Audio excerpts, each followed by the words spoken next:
Welcome everyone to today's webinar. The speaker for today's webinar is John Handler. He's the Principal Solution Architect with AWS. Let me hand over the control to John. Over to you, John. Good morning, everybody. Thanks for coming out this morning. Appreciate your time and attention. My name is John Handler. I'm Principal Solutions Architect with Amazon Web Services, and I work with our search services, principally Elasticsearch service, but also with Amazon Cloud Search. And this morning, we are going to be focusing on Amazon Elasticsearch service for the webinar. So I usually like to start my presentations by asking for a show of hands for who has anything that produces logs. And of course, everybody has things that produce logs because we all have applications, we have servers, we have mobile applications, we have web applications, we do metering, we have IoT. All of these things produce data in the form of logs, among other things. And the problem is, if I take one of those logs and it is a text file, now I could actually read all of this. So this is an example here on the screen of an Apache weblog. And this Apache weblog is showing, all of the access to my web server. If the phone goes off at 3 in the morning and I have to figure out what's going on with the website because I'm having a problem, and if I have thousands of servers and terabytes of data, there's no way that I can look at that in this format and figure out what's going on.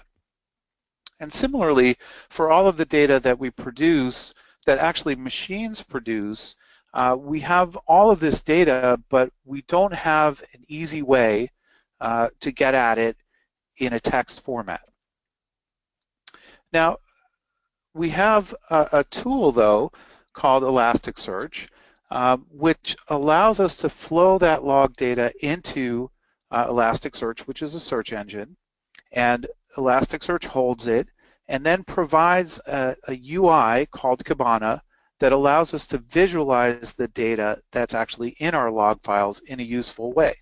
So, for instance, I can get some metrics like counts, unique counts of people who are hitting my website. I can look at different places that are generating that traffic, etc. So Elasticsearch is a technology. Again, Elasticsearch is a search engine in much the same way that you would use Google to search over web pages. You use Elasticsearch to search over data that you have put into the search engine. Elasticsearch came out in about 2009 and initially as a full-text distributed search engine that allowed people to search through their text documents and provided, normal search-like experience. Then a technology called Logstash came along. Logstash is a streaming ETL over streaming data that allows you to transform data as it comes through the pipeline and deliver that data principally to Elasticsearch. Kibana, again, web UI that allows you to visualize the data that's in your logs. So the three of those became paired together and called the ELK stack, and this allowed people to start flowing their log data in and start visualizing it and making it more useful.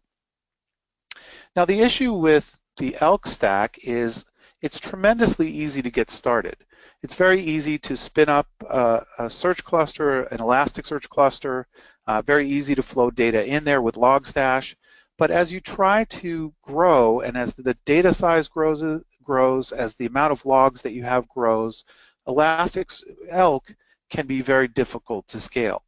And we find this across the board from people that we talk to, that managing ELK is difficult. So in 2015, we came out with Amazon Elasticsearch service that provides a managed experience that makes it easier to deploy and operate Elasticsearch in the AWS cloud. We primarily wanted to make sure that it was easy to use Elasticsearch and that we added a few features and benefits that make it a great experience to run Elasticsearch on AWS. The first of those is we provide easy APIs to create Elasticsearch clusters. So with a single API call, you can have a cluster deployed and ready for use in a matter of minutes. Second of all, we wanted to make sure that we provided an open source experience. So Amazon Elasticsearch Service provides you direct access to the Elasticsearch API and supports the ELK stack so that you can use an Elasticsearch Service version of Elasticsearch as a drop-in replacement for an existing Elasticsearch cluster that you have. Some of the features that we added security in the form of AWS Identity and Access Management, or IAM. You secure your Elasticsearch clusters with an IAM policy that allows you to control who has access to read and write from that cluster and down to an index level of granularity. We have a feature that makes Elasticsearch Service clusters highly available. With our zone awareness feature, you can split your cluster into 2 different AWS availability zones, and this gives you replication of data across those zones. We provide a number of integrations with other AWS services to make it easier to get data into your Elasticsearch Service domain. In particular, we integrate with Amazon Kinesis Firehose, IoT, and CloudWatch logs at a console level to make it very simple to get your data into the service. Finally, we make the service easily scalable. So we have an API that allows you to deploy a cluster. Additionally, we have an API that allows you to change a cluster configuration. If you're running a particular set of instance types and you want to change to different instance types, you can do this with a single call. We seamlessly bring in new instances in the back end and cut the data across between the 2 sets of instances, and you're then on the new configuration. Again, seamlessly while it runs and you have full access.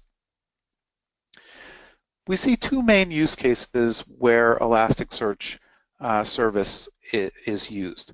The first of those falls under the rubric of log analytics. Now this is more broadly any kind of streaming data that you would send into Elasticsearch service. What we see customers doing here, we see many customers who are monitoring their infrastructure simply to use Kibana to visualize server uptime, server loads, problems that are going on in terms of the error codes they're receiving, etc. As we get higher up in the abstraction layer, we talk about application logs. We'll go into a couple of examples in a second, but customers do various things to make sure that their applications are functioning right, and indeed to even get analytical kind of information as their users interact with their software. The second use case is a full text search use case. And again, Elasticsearch is a full text search engine that provides you the ability to match free text as well as to perform structured and other kinds of expression-based searching with adjustable relevance, faceting, filtering, etc. So it's a full text search engine. We do see maybe 30–40% of our customers using Elasticsearch service for full text search. Some of our customers that are using Elasticsearch service at various levels of scale. The point I like to make about this slide is, yes, we have a broad range of customers across many different verticals, and this really speaks to Elasticsearch's popularity and use as a monitoring tool. You know, in all of these cases, we see these companies using Elasticsearch to monitor their infrastructure and do the kind of log analytics that I was talking about. A couple of examples. First of all, we have the Adobe Developer Platform. They are taking logs from their API servers. So as their customers are interacting with the Adobe API servers, they're shipping all of those logs. Now they're a very high volume use case, so they're using Amazon Kinesis Streams to handle the influx of data from all of those servers. They then pass it through Spark Streaming, and they do a little bit of a modification on the data. They roll it up into 1-minute windows to make it, somewhat lower volume before sending it off to Elasticsearch service. They found this was a really effective solution for them.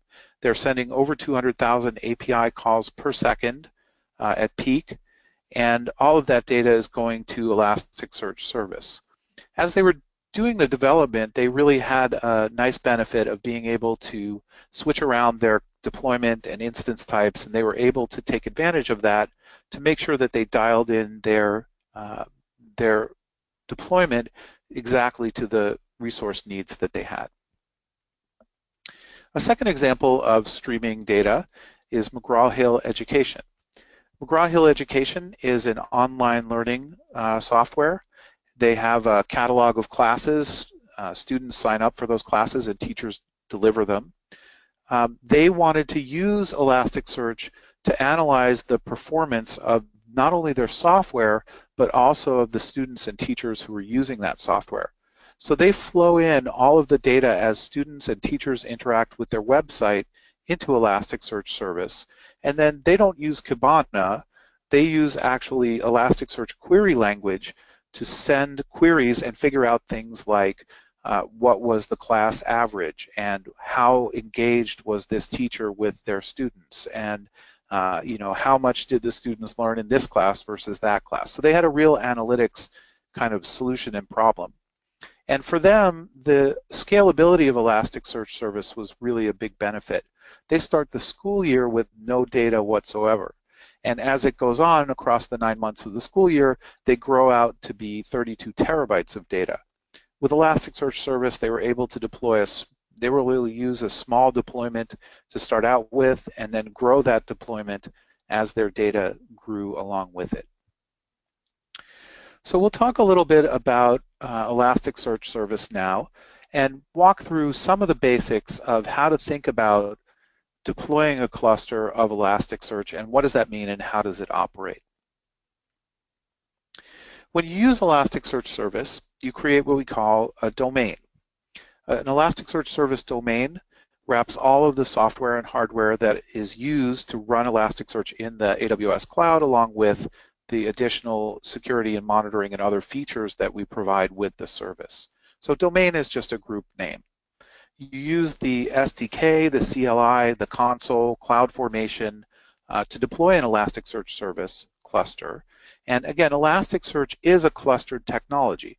So we have a collection of nodes. First, we have data nodes. The data nodes hold the data and respond to queries and updates. Then we have master nodes. Master nodes are orchestrators. They manage the data nodes. All of those nodes exist in a cluster, and all of them perform the tasks of Elasticsearch together.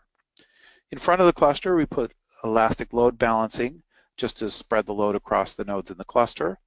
In front of that, we have identity and access management, AWS IAM, to provide security for the cluster. And then we send monitoring information to CloudTrail and to CloudWatch so that you can monitor the performance of your cluster and make sure that everything is going well. When you're creating a domain, the first thing that you have to think about is how many instances do I need to have in that domain to support my problem?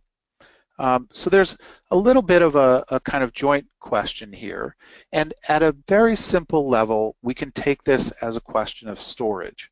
So I want to look at the number of instances and I want to look at the storage type to figure out how many instances I need to support my workload.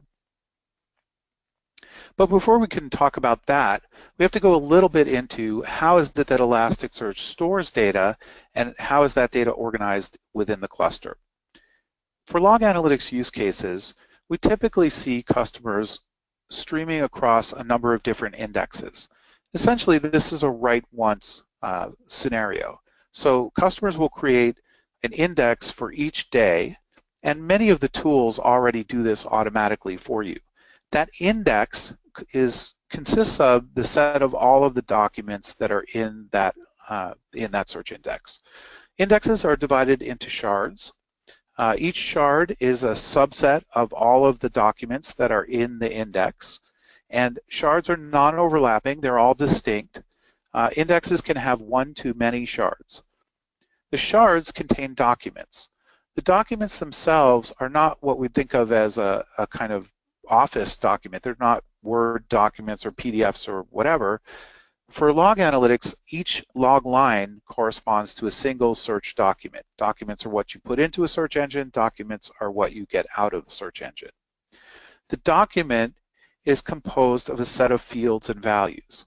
So if we think about Apache weblogs, we have a host, we have an ident and an auth field, we have a timestamp, we have a request, a verb that was given with that request as well. So this is the logical structure of the data within Elasticsearch. Elasticsearch is partly called Elasticsearch because it takes that data and it deploys it elastically onto a cluster of instances. So in this case, and how it does that is it deploys the shards themselves. The shards are the storage and computational pieces of Elasticsearch. In fact, they're an instance of something called Apache Lucene, which is a Java library that provides reading and writing of search indexes.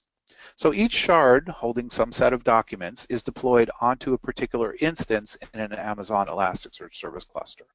In this example, we have 2 indexes, and each of them has 3 shards. Shards come in 2 flavors. There's a primary shard, that's the first shard for each one. In addition, you have a set of replica shards, which you can dynamically set from 1 to n.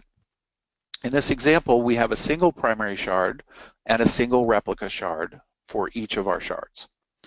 You'll notice that those are then deployed onto the instances in the cluster in such a way that no primary or replica sits on the same instance. This gives Elasticsearch some resiliency to individual instance failure. If an instance goes out, I still retain one copy of that data somewhere else in the cluster. If I bring in a new instance, Elasticsearch is able to then recreate that set of data on the new instance and recover from that failure.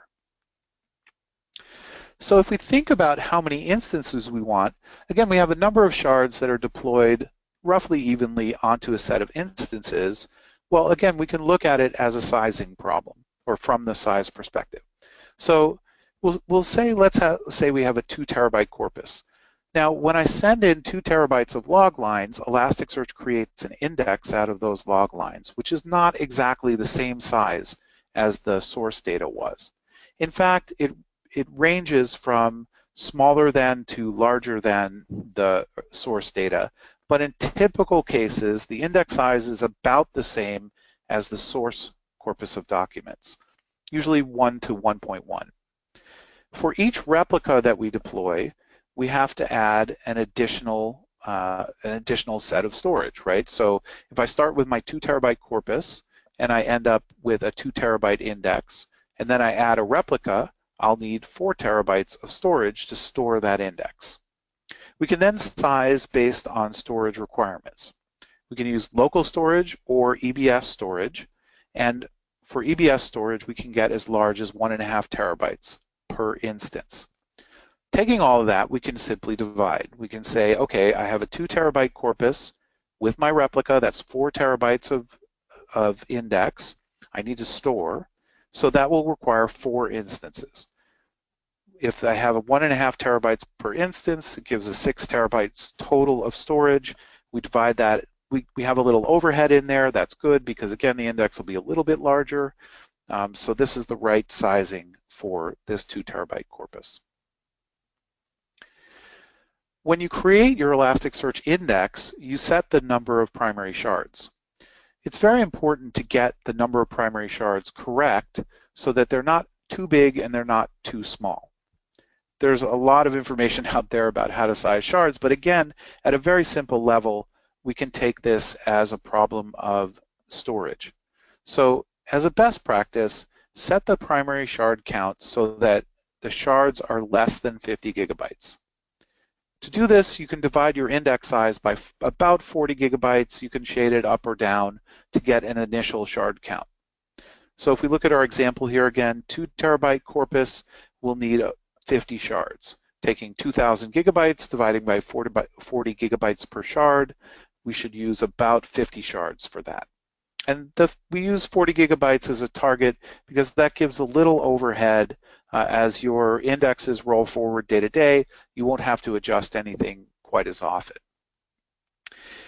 Then comes the tricky bit, because we've so far sized based only on storage. The next thing we have to do is adjust for workload.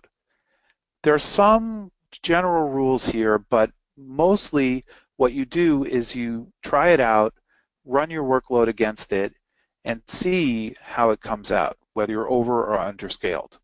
Just 2 little tips. The more shards you have, you end up parallelizing your writes better. So for higher write capacity, and this is usually the case with log analytics, for higher write capacity, you want to shade up in the shard count. Now, the more shards you have, though, the more your query gets distributed and the more individual shards have to respond for queries. So for queries, you tend to want fewer shards. Generally, again, log analytics, we're dealing with writes, not reads. So generally for log analytics, you want more shards. For query or full text use cases, that's where you'd see perhaps you'd need fewer shards. Then as we're sizing it out, we also want to look at how many shards are going to be active on each of the instances. And as a general guideline, the active shards per instance should roughly be the same as the number of CPUs on that instance. So if I'm thinking about, and when I say active shards, what I mean is Elasticsearch for log analytics is a write-only kind of use case. So I'm writing to one index at a time. And all of the other indexes are there and they're responding to some queries, but mostly what I'm doing is writing. So in that case, I can essentially ignore the old indexes and just look at it as a single index and say, okay, if this index is spread across all the instances in my cluster, how many shards would I have per instance? That should roughly equal the CPUs that you have on the instance type that you select. Last point, always use at least one replica for production use cases. As we saw in the previous slide, the first replica provides you a second copy of your data within your cluster. So one replica provides you with redundancy and the resiliency in the case of a single instance failing. Further replicas are usually used to add additional query capacity. So for full text search use cases, you sometimes see multiple replicas spread evenly across additional instances. But the point I want to make here, you should use one replica for all production use cases. So let's talk a little bit about instance type and how do you pick an instance type for your Elasticsearch use case. You can see here on our console you have the choice to choose among the supported instance types. And the instance types that we support are the T class, the M class, the R class, the C class, and the I class. For the T class of instances, these are really an entry point. They're really only good for dev and test. They're not for production use cases, so put those aside. The M class instances have a balance between the CPU and the RAM that they provide. And so they're a good starting point for almost all use cases. They're, again, very balanced and are good in those cases. The R class instances have additional RAM, which helps Elasticsearch in queries especially, but also helps for writes. So we see heavier workloads or read-heavy workloads migrating to the R class of instances when the M class kind of runs out for them.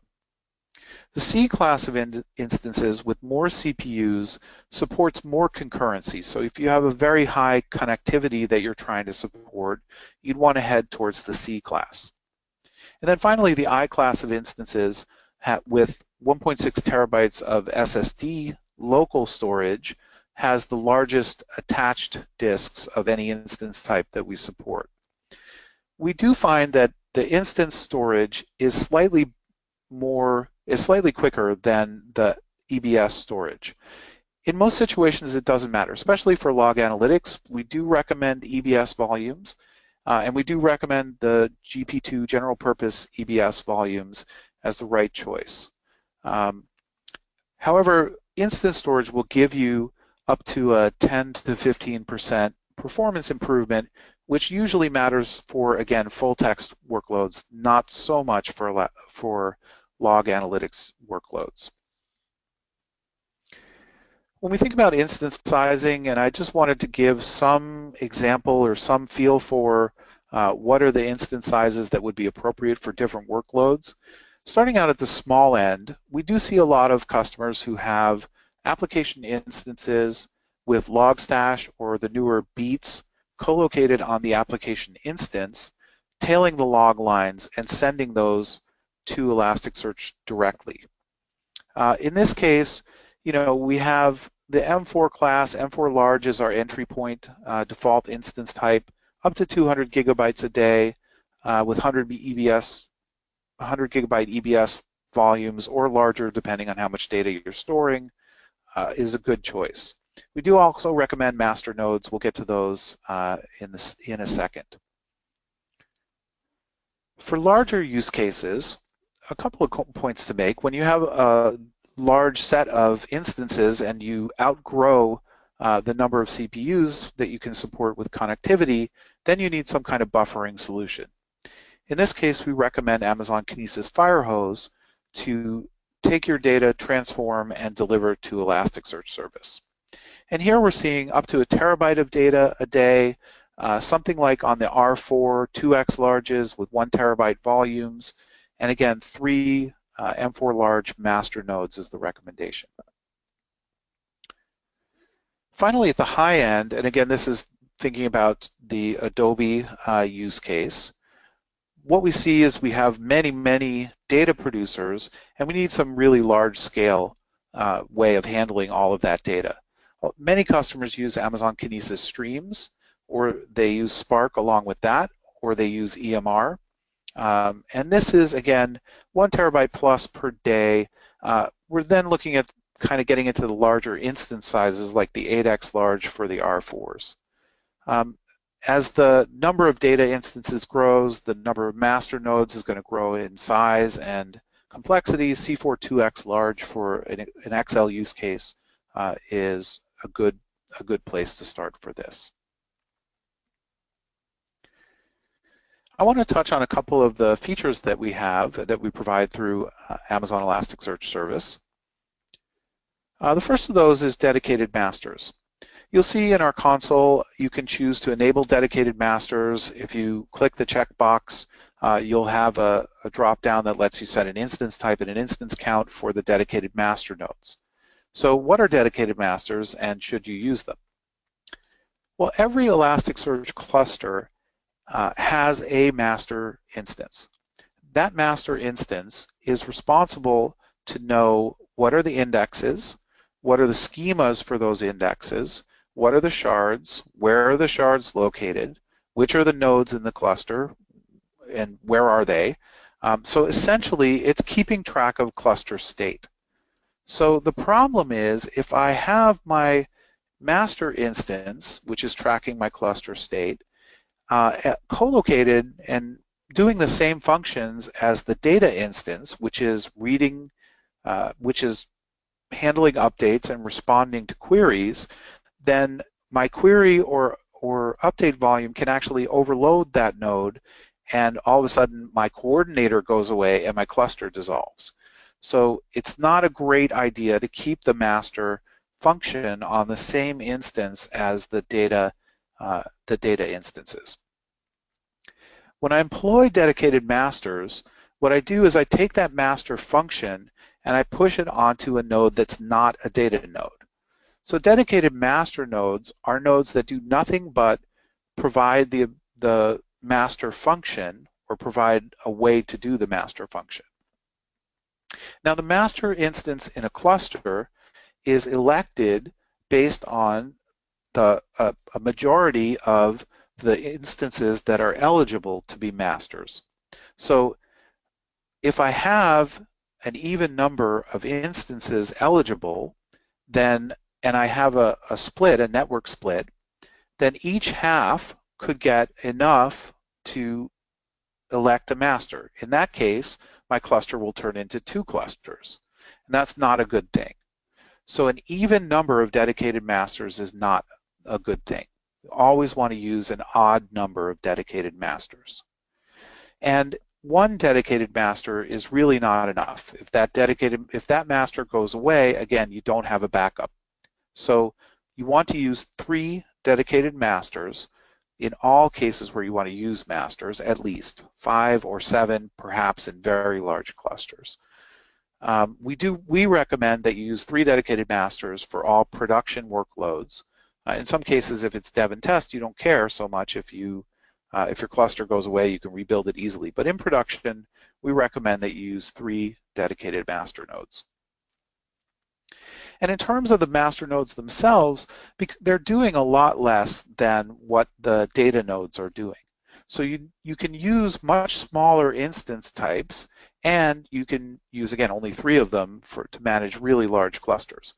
So if we look at the number of data nodes that are in your cluster, we can recommend master instances based on that. For up to 10, the M3 medium is the lowest cost option for master nodes. Up to 20, we'd like to see you go to a large instance type. 50, we'd like an extra large, and up to 100, we'd like a 2x large. Again, we've chosen M3, M4, and C4. Your mileage may vary, and with all things scale for Elasticsearch, it depends on testing. So try it out, but these are a good place to start. The next feature I want to talk about is zone awareness. So with zone awareness, again, we split the instances in the cluster into 2 different availability zones. And then we make sure that the primary and replica shards are separated into different zones. In this way, you have redundancy where 100% of your data resides in each of the availability zones. If one zone should become unavailable, you retain 100% of data online, so you haven't lost any data out of the cluster. We do recommend zone awareness, again, for production use cases where the data itself is important to maintain online. It's important to add that high availability. In terms of the cost of Elasticsearch service, we charge based on 3 dimensions, 2 of them primarily. With Elasticsearch service, you pay for the instances in the cluster. You pay hourly.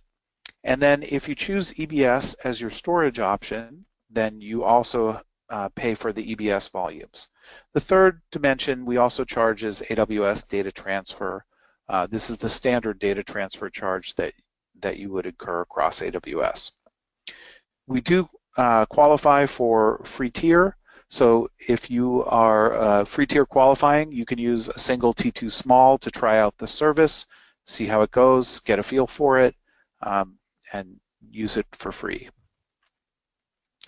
So I just want to sum up. That was a lot of information on scaling and features of the service. So some of the things we covered, the data nodes you should size initially based on the storage. So you take the storage needed, divide by the storage per node. That tells you how many data nodes you need. We do recommend, again, the GP2 EBS volumes for the log analytics use case, 3 dedicated master nodes for production, and zone awareness. The last one we didn't cover, I'm going to skip it.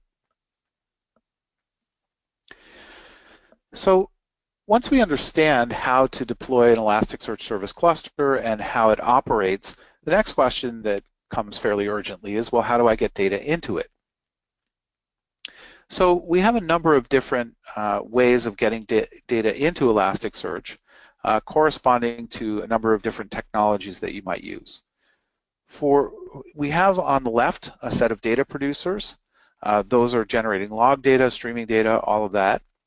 We would send that, again, through Kinesis Firehose will be our recommendation. We'll go into depth on that. CloudWatch Logs, if you're already sending log data to CloudWatch Logs, it's very easy to forward that data to Elasticsearch service. You can do it in the console. It's just a few clicks. You send it off to Elasticsearch, and then you can use Kibana on top of that. For IoT, again, IoT can integrate directly with Elasticsearch. So if you're sending data through IoT, you can get it to Elasticsearch. And again, if you're using Logstash, that's another way to get data into Elasticsearch. Lambda is kind of the all-purpose tool across AWS, and it's true as well for Elasticsearch service. With Lambda, you can take records and transform them and send them into Elasticsearch service. Some of the use cases that we see, if we have a data lake kind of scenario where we're sending a number of files into a data lake somewhere, you can trigger a Lambda function on the S3 create event, pull the metadata for that object that landed in S3, and then push that into Elasticsearch to make Elasticsearch your catalog for searching what's in your data lake. You could also pull the data out of the object itself and use that and send it to Elasticsearch. Some customers are sending their log data in bulk blocks into S3, then reading that out of S3 with their Lambda and pushing it into Elasticsearch service. Similarly, if I'm using Amazon DynamoDB and I'm sending data to a table, I can trigger a Lambda function off the Dynamo stream and push that data into Elasticsearch. And then finally, Amazon Kinesis Streams provides the ability to trigger Lambda on events. So if I'm streaming data through Kinesis Streams, I can easily move that data into Elasticsearch via a Lambda function. I'm going to talk a little bit in depth about Kinesis Firehose because I think it's a really nice method for getting data into Elasticsearch. Firehose provides a delivery stream, which is the underlying mechanism. It can send to S3, Redshift, and Elasticsearch service, and it provides a simple HTTP REST endpoint where you simply push records into the stream to deliver it to your destination.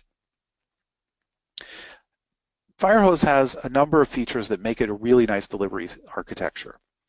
So we have our data sources. They're pushing source records into the delivery stream, which, by the way, also can happen with the Kinesis agent that can tail your log files and push those into Firehose as well. Firehose then will call out to a Lambda to allow you to transform that data while it's in flight. So Firehose delivers batches of data to Lambda. You can transform that data in Lambda and send it back to Firehose, and Firehose will then deliver that data to Elasticsearch service. Firehose handles failures and retries in a really elegant way. As you're sending data in, you can set a buffer size so that you're buffering your data and sending it in bulk to Elasticsearch. It deals with delivery failures, so if records are not delivered correctly, they're pushed off to S3. It deals with retry, so you can set a window that says retry my batches for up to this amount of time, and you don't have to worry about writing that in Lambda or dead letter queues or anything else. Firehose does all of that for you. In addition, Firehose can send all of your source records to S3. So this is a nice way to maintain a backup set of your log data in S3 and also send that data simultaneously to Elasticsearch. And just to make the point, what are you doing in terms of the transformation? Elasticsearch works with structured JSON. So what you send into Elasticsearch is not what we have at the top here, which is the original Apache weblog line. In fact, you have to transform that into JSON as below here. So I have the verb, the ident, the bytes, timestamp request, etc. All of that is field and value pairs. Those fields provide the basis for Elasticsearch to search with, and also these are the things that you can visualize with Kibana. So documents, again, contain these field value pairs. Fields can be nested, so you can have a field within a field, and Elasticsearch natively handles that nested JSON, providing you .path access to the eventual values. There are all kinds of different value types, including text, dates, geo-objects, and more. Values can be single or array, so you can send in a single value as I'm doing here, or I can send in an array of values if I have multiples for a particular field. Elasticsearch, again, should receive JSON. Within Firehose, we do provide Lambda blueprints for some common use cases. So in particular, if you're sending Apache weblogs to Elasticsearch service, if you send them via Firehose, we have an Apache log to JSON transform.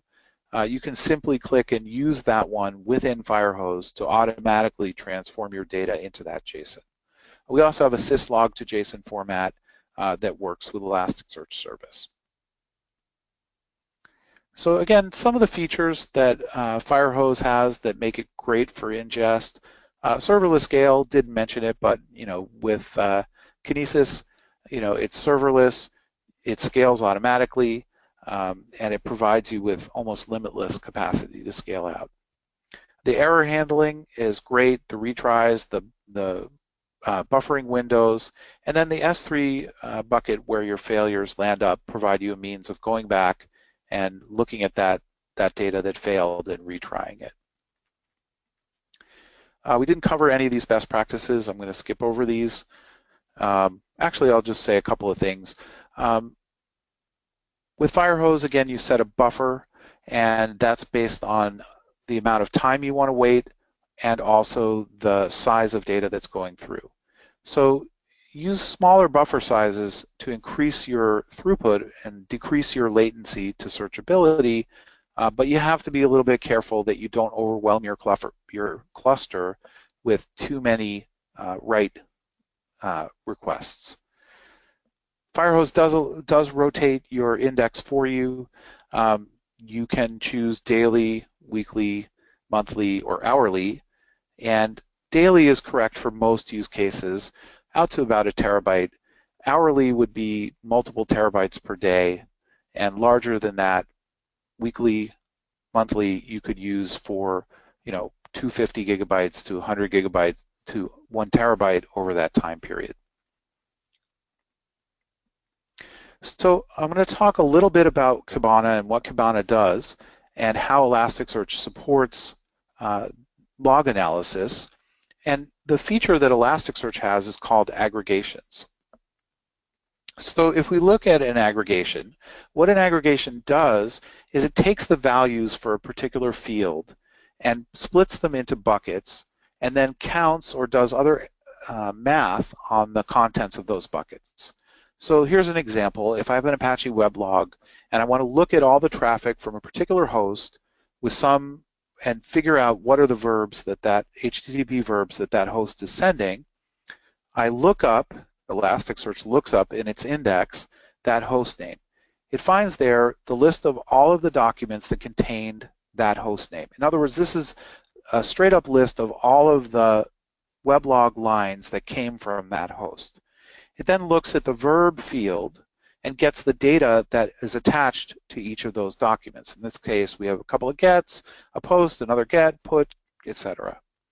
It creates buckets out of the different values of that field data, and then it simply counts how many times did each of those values occur.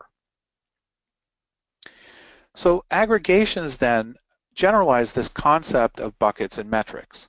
So a bucket is some collection of documents meeting some criterion, and a metric is a calculation on the contents of that bucket. So in particular, a very common aggregation is to go across the x-axis and bucket by time, and then count how many objects fell within that time window. This is a graph, for instance, of all of the traffic into my website. So I can take all of my weblog lines, I can put them into buckets based on their timestamp, and then I can count how many objects fall in each of those buckets to provide me a histogram of the traffic over time. But aggregations get much more complicated than that. I can take buckets and sub-bucket. So this is a pie chart of some of my CloudTrail logs.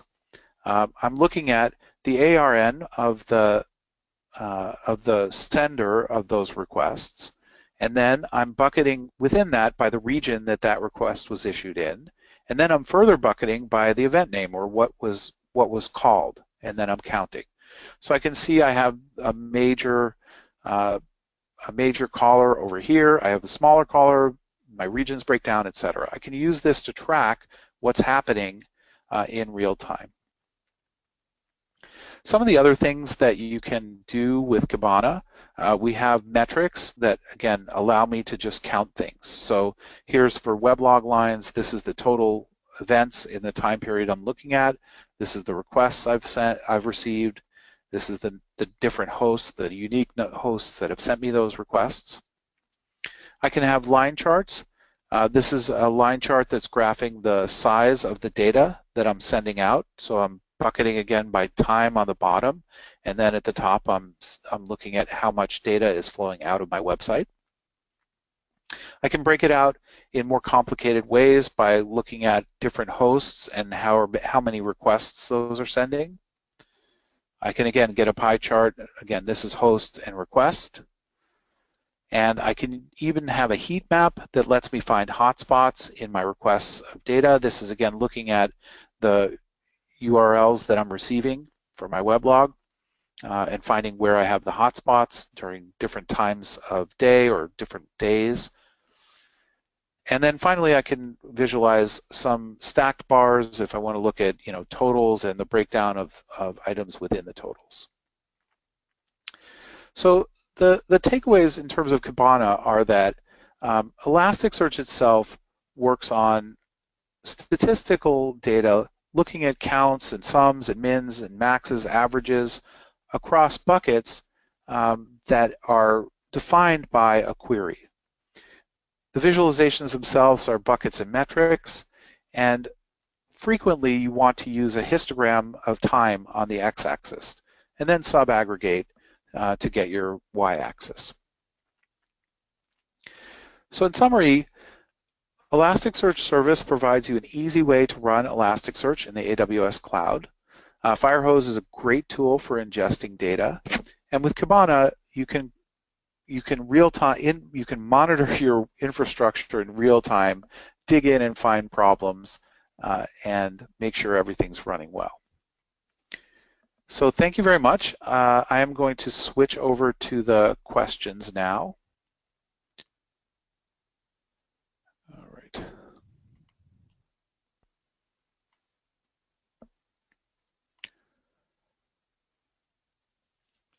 Okay, so one question, is Elasticsearch only for searching log files? So as we talked about, there are two main use cases for Elasticsearch Service. The first of those is logs, but also streaming data, web application data, as we heard about with McGraw-Hill, etc.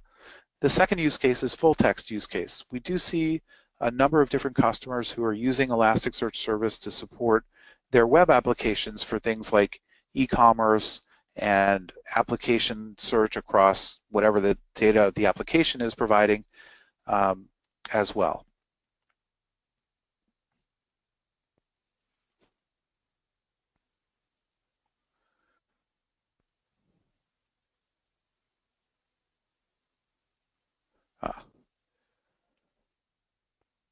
So here, there's a longish question. We're using a Spring Boot Java application, and essentially the log lines in the Java errors are multi-line. And so how should we handle that? There are a couple of different ways.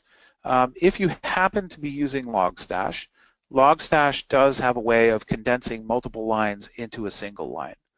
I don't remember syntax off the top of my head, but one of the filters does allow you to condense multiple lines into single lines. If you're not using Logstash, if you're using something like Firehose or otherwise using Lambda, that's the place where you really have to do that data transformation to take those multiple lines and condense them into a single line so that they go into Elasticsearch as a single document. An alternate that you could do is you could send them as a multi-valued field so that each line was part of a message field or some multi-line field that you were using to search within Elasticsearch.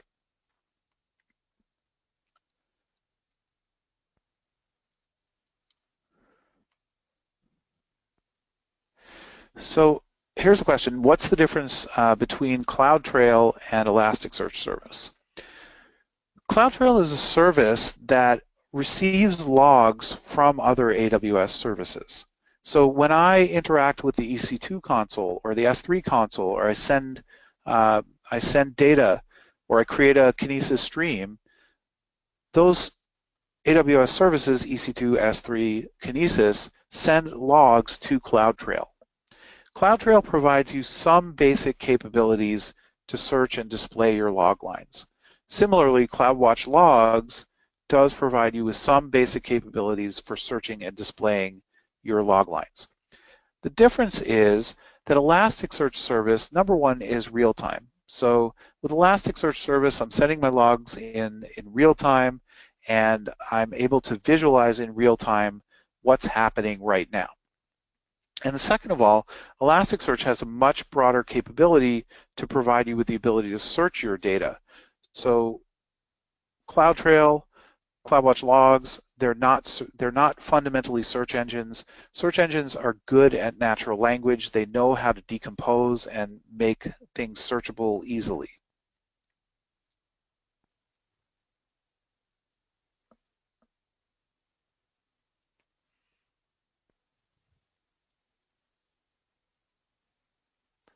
Okay, is it compulsory to use Lambda to push data from CloudWatch to Elasticsearch?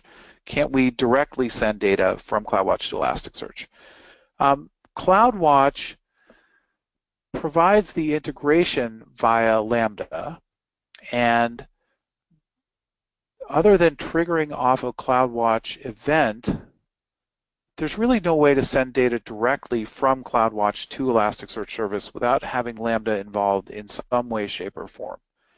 You could use Lambda to send to Kinesis, Kinesis Streams, or Kinesis Firehose from out of CloudWatch, but there's no direct way to get that data across.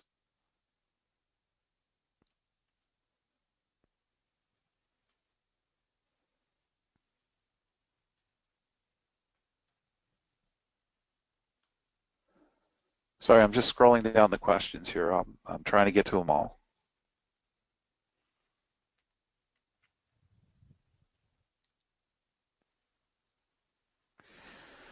So can it handle logs from mainframe systems as well? Do you have any examples? I don't have any examples of mainframe systems sending logs. And the real question to me would be how to get those logs off of that mainframe. If you're able to stream that data into the cloud in some way, shape, or form, generally S3 I would think would be the right destination. And then using Lambda to transfer from S3, potentially translate in Lambda and send off to Elasticsearch service. I think the real question is how to get that data into AWS, and I'm not sure of the answer. It's obviously going to depend on the mainframe and your means of connecting to AWS. How can we use media files with Elasticsearch for streaming? So Elasticsearch, well, one thing to say, Elasticsearch is not actually streaming any files. So generally with media, what we would see is that Elasticsearch would provide you with a catalog of the media files that you have, and potentially, if you're building an application that is taking media in and providing the ability for customers to find that media and to watch it, Elasticsearch would play a role as the catalog that would support customers searching the different media that you have for them to find and watch it.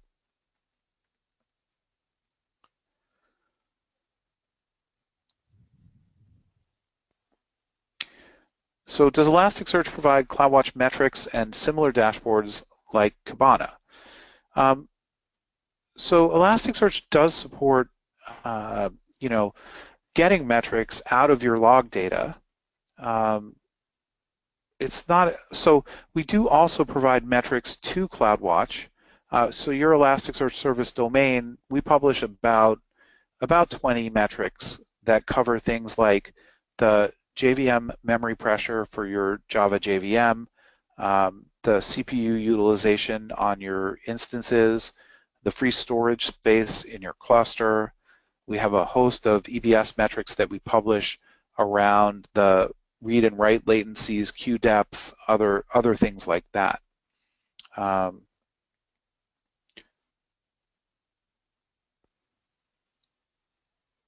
So please explain, what is full text search? So full text search is what an example of full text search is Google. So what Google does is Google goes and it takes web pages and it indexes them in a search engine. A web page is a search document in Google. And with Google, you get a box where you can type a few words. Then Google, the search engine, takes those words, matches them against text that it's found on the web pages to retrieve for you matches for the text that you've typed. Now, there's a language processing component of that. There's a search component of that. Google, is matching your words to the words it finds, and there's a relevance component of that.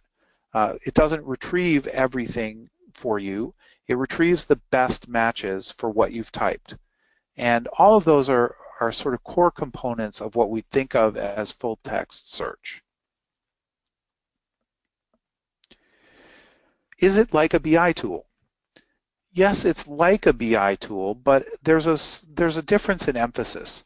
When I think about traditional BI, it tends to be analytical and tends to be sort of predictive, and it tends to be over a longer time frame.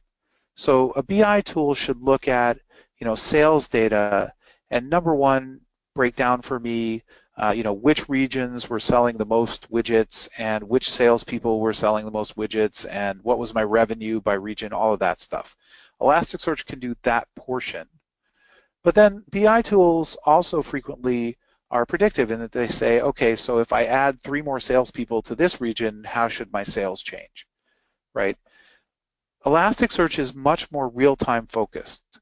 With Elasticsearch, we're monitoring some set of infrastructure or hardware, and we're looking to find trends and patterns in the data as it's coming through in real time.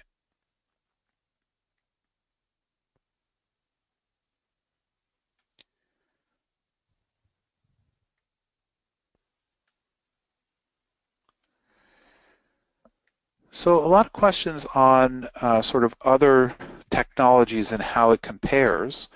How does it compare to Memcache, to Splunk, to Hadoop? What I would say is, all right, well, let's start with Memcache. So, Memcache as a caching solution is essentially a storage solution. We don't think of Elasticsearch or search engines typically as storage solutions. It's really meant to be something that provides you the ability to stream in data, visualize that data, and react to what's going on in real time. Memcache is a little bit more permanent, a little bit more solid as a storage medium. When we think about Splunk, Splunk is really a full-blown application that has not only the ability to take in log data, but also to view that log data in a fully built-out way. Elasticsearch is more like a toolbox. It allows you to take in your data, but you'll have to build some visualizations. You'll have to put some work into it to get the information out of those. Of course, as a toolkit, it tends to be less expensive than Splunk, so there's a kind of breaking point where you say, okay, we're really getting the value from Splunk for this set of use cases, so we should use Splunk for that. And these use cases, we really don't have such a high need for the analysis that we want to do. We want to build something that's less costly and will give you essentially the same results, but you'll have to put a little bit more work into it. How is it different from Hadoop? Hadoop is a general framework for performing distributed calculation. Elasticsearch is a distributed framework, but it only performs search engine calculation.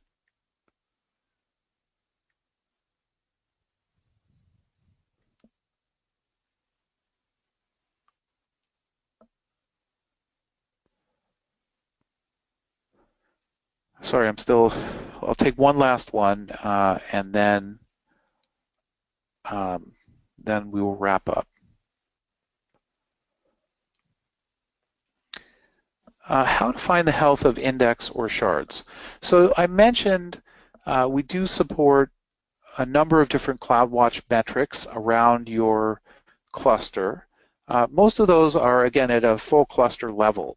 If you want to dig in to find out the health at an index or a shard level, we expose several APIs from Elasticsearch that allow you to do this. So in particular, we have an API _cat, C-A-T, that provides you information about indices. So you can do _cat/indices, _cat/shards to get information on those. In addition, there's a number of different stats APIs. So there's an _stats, which gives you overall index statistics. There's a nodes stats that gives you individual node statistics, including operating system, JVM, all sorts of low-level information that you can pull out of the Elasticsearch APIs. So I'm aware that we are running out of time. I want to thank you again for your time and attention, and look forward to having you try out the service.